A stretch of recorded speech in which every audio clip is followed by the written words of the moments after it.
ഭാരതം. ഭാരതമല്ല, ഭാരതം. ബിരിയാണിയുടെ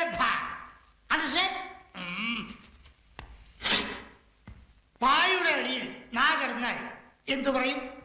ഓടാൻ പറയും സർ. ഓടാൻ പറയും? ആരോട്? നായോട്. ഇല്ലെങ്കിൽ നാം മൂത്രമൊഴിച്ച് പാ വൃത്തിയിടാക്കില്ലേ സർ? ഇവിടെ ഇവിടെ അധിക പ്രസംഗി തോന്നിയാസം പറയുന്നു.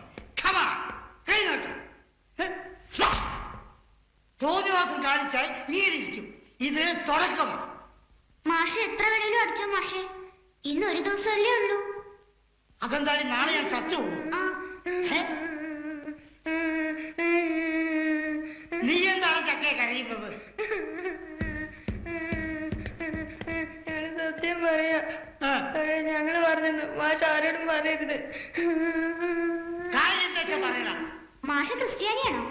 ആണെങ്കിൽ അതാണ് അച്ഛൻ കുരിശുണ്ടാക്കാൻ പറഞ്ഞേ. കുരിശോ? കാര്യം പറയണി. ഇന്ന് രാത്രി മാഷ കൊല്ലും. ഞങ്ങളുടെ വല്യപ്പൻ കരിമ്പൂതം. അതെന്തിന്?